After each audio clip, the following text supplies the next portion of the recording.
Busoni's piano roll recording of his own version of the Chaconne from Bach's D minor partita for solo violin.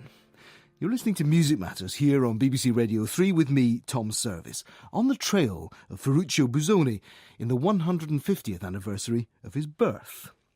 Svetlana Belsky is a pianist who's translated Grigory Kogan's book Busoni as Pianist, which was written in Soviet Russia. Svetlana tells us about Busoni and Bach and what he's doing in his version of the Chaconne. What's Busoni really saying about Bach and his own approach to music through this recomposition? What Busoni does add are exactly the same things that I believe Bach would have added if he had access to the modern instrument. Busoni's thinking is very much like Bach's thinking. It's entirely polyphonic and horizontal in nature, so everything Busoni adds is organic to the piece.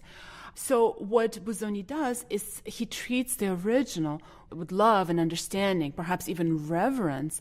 And what he does is he changes it to a different instrument, a different audience, and a different time without distorting it in any way and truly carrying out its spirit and making the piano speak to its fullest when Brahms's adaptation, for example, cannot, because it stays to the original and doesn't fulfill the piano's potential. And some of the other lesser transcriptions add very romantic elements which are foreign to the style and always sound artificial, which is why Busoni's transcription has stood the test of time much more so than others. It seems to be, Svetlana, that there's a bit of a paradox about Busoni's own playing. Look, we have the piano rolls that are left to us and the 1922 sessions where he was recorded in London. On one hand, people say about his playing, well, look, he's adding a lot to the original text, and we know from accounts of his performance, Donald Francis Tovey's review of performance of Mozart Concerto, adding things, improvising around, the little improvisation that he leaves before a piece of Chopin. So on one side, there's that great fantasy, apparently, and on the other side, people who are critical of his playing say it's too intellectual, too cerebral. What is that combination of the intellectual on one side and the fantastical on the other?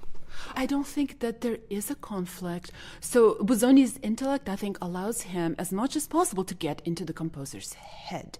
Busoni was able to get into some composers' heads much better than others. So what he does to Bach works very well. What he does to Chopin, I don't know.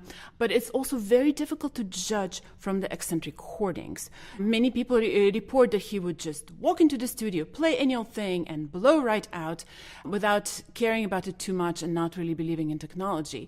And then you hear all the reports that his widow at the time, upon hearing the roll, ran into the room screaming, "Ferruccio, Ferruccio." So who knows where the truth really lies? I find, especially with the rolls, it's so difficult to truly believe what is happening. I don't think rolls capture pedaling nearly as well as recordings.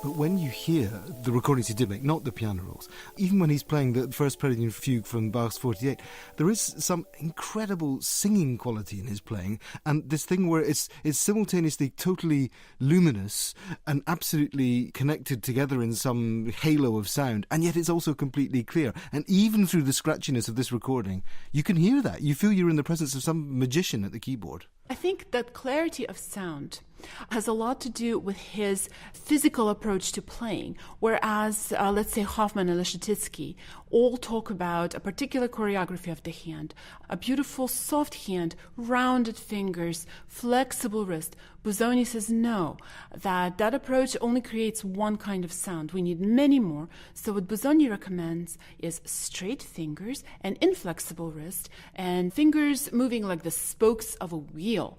When you're at an angle to the keys, this creates a much faster attack and a bit of an edge on the sound. So another favorite review of mine says that although Busoni didn't make a great deal of thunder, what he did do is create a great deal of lightning.